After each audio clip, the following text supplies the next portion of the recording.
Hello students, Radhika institute of teacher training से मैं प्रवक्ता रीता दीक्षित एक बार फिर से अपने BEd 20 फर्स्ट सेमेस्टर के स्टूडेंट्स का इस ऑनलाइन क्लासेज में स्वागत करती हूं। और आज हम आपका पेपर सेकंड, जिसका नाम है perspective in psychology of teaching learning and development, के एक नए टॉपिक को लेकर आए हैं। और अभी तक आप लोगों ने जो पीछे के टॉपिक्स पढ़े उसमें हम लोगों ने लर्निंग की मीनिंग्स वगैरह पढ़े और मोटिवेशन की मीनिंग्स क्या है, किस तरीके से किन किन टेक्निक्स का उपयोग करके हम इस छात्रों को मोटिवेट कर सकते हैं, ये सारी चीज़ें का अध्ययन हम लोगों ने कर लिया है। और आज का जो हमारा टॉपिक है वो अधिगम के सिद्धांत, थ्योरी ऑफ लर्निंग। अधिगम के सिद्धांत, क्योंकि आप लोगों ने अधिगम के बारे में पढ़ चुके हैं आप लोग, तो अधिगम के सिद्धांत क्या है ये इसके बारे में हम जानेंगे। अधिगम क्या है? अधिगम जो सीखता है, जब बालक या छात्र या व्यक्ति कैसे सीखता है, क्यों सीखता है, कब सीखता है, क्या सीखता है, इन सारे जहाँ प्रश्नों के उत्तर लेने के लिए अधिगम के सिद्धांत का प्रतिपादन किया गया। तो अलग अलग मनोवैज्ञानिकों ने अपने अनुसार अधिगम के सिद्धांत का प्रतिपादन किया। वे अपने मतों के अनुसार उन्होंने अलग अलग सिद्धांत बनाए, जिससे कि एक ने जब बनाया तो दूसरे मनोवैज्ञानिक उससे सहमत नहीं थे। तो हर मनोवैज्ञानिकों ने अपने अपने अनुसार अनेक सिद्धांतों का प्रतिपादन किया, जिसका हम अध्ययन करते हैं।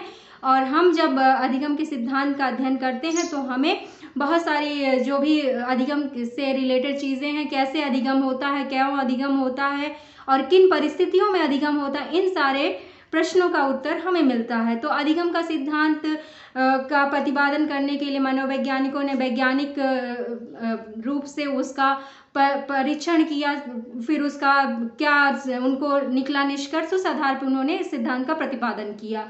तो जो अधिगम का सिद्धांत है वो दो प्रकार के होते हैं। पहला है व्यवहारवादी सिद्धांत, जिसको या तो संबंधवादी सिद्धांत भी बोला जाता है, कहा जाता है, और दूसरा है संज्ञानात्मक सिद्धांत। संज्ञानात्मक सिद्धांत और व्यवहारवादी सिद्धांत, ये दो सिद्धांत हैं जो अधिगम के सिद्धांत हैं। इसके अंतर्गत जो व्यवहारवादी सिद्धांत है उसको व्यवहारवादी संप्रदाय से जो संबंधित मनोवैज्ञानिक थे उन्होंने इसके अंतर्गत अपने सिद्धांत को दिया। और संज्ञानात्मक सिद्धांत को जो संज्ञानात्मक वादी मनोवैज्ञानिक थे उन्होंने इसके अंतर्गत अपने सिद्धांत का प्रतिपादन किया। तो व्यवहारवादी सिद्धांत में सबसे जो मुख्य पॉइंट था उसमें जो व्यवहारवादी थे उन्होंने माना कि उद्दीपक और अनुक्रिया के बीच संबंध या बंधन बनाने पर आधारित होता है जो अधिगम का सिद्धांत होता है, व्यवहारवादी सिद्धांत। तो व्यवहारवादी सिद्धांत को देने वाले जो थे मनोवैज्ञानिक वो थे थॉर्नडाइक। इनका उद्दीपक अनुक्रिया का सिद्धांत है, जिसके बारे में हम आने वाले क्लास में पढ़ेंगे। और पावलो का अनुकूलित अनुक्रिया का सिद्धांत, पावलो ने व्यवहारवादी सिद्धांत के अंतर्गत अपने अनुकूलित अनुक्रिया का सिद्धांत का प्रतिपादन किया।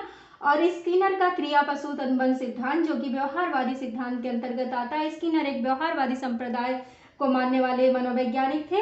तो ये सारे जो व्यवहारवादी या संबंधवादी सिद्धांत है, ये उद्दीपक व अनुक्रिया के बीच संबंध पर आधारित जब वो एक बॉन्ड बनता है, SR बॉन्ड जिसे हम कहते हैं, उस पर आधारित अधिगम का सिद्धांत है। और संज्ञानात्मक सिद्धांत जो है इसको दो भागों में बांटा गया। पहला था शास्त्रीय संज्ञानात्मक सिद्धांत और दूसरा था आधुनिक संज्ञानात्मक सिद्धांत। शास्त्रीय संज्ञानात्मक सिद्धांत के जो प्रतिपादक थे वो थे वर्दीमीर, कोहलर, कोफ्का, पियाजे और टॉलमैन। इन लोगों ने शास्त्रीय संज्ञानात्मक सिद्धांत दिया अपने अपने विचारों, अपने अपने मतों पर। और आधुनिक संज्ञानात्मक सिद्धांत के प्रतिपादक इशाबेल, ब्रूनर, वेंडूरा, वाल्स और बिंडारा, इन लोगों ने संज्ञानात्मक सिद्धांत के अंतर्गत अपना आधुनिक संज्ञानात्मक सिद्धांत का प्रतिपादन किया। तो ये सब सारे जो हमारे अधिगम के सिद्धांत हैं, और इसके अंतर्गत जो व्यवहारवादी सिद्धांत या संबंधवादी सिद्धांत आता है और संज्ञानात्मक सिद्धांत आता है, और ये इसके अंतर्गत जिन भी मनोवैज्ञानिकों ने अपने अपने सिद्धांत का प्रतिपादन किया है, इन सारे सिद्धांतों का अध्ययन हम आने वाले अपने अगली क्लास में करेंगे और उसकी विस्तृत जानकारी प्राप्त करेंगे हम। और आज पर हम अपने इस वीडियो के यहीं पे क्लोज करते हैं। अगर आपको मेरा ये वीडियो अच्छा लगा हो तो प्लीज़ लाइक करें, शेयर करें और सब्सक्राइब करना बिल्कुल ना भूलें, जो भी अभी तक हमारे चैनल को सब्सक्राइब नहीं किए हैं व्यूवर्स या स्टूडेंट्स।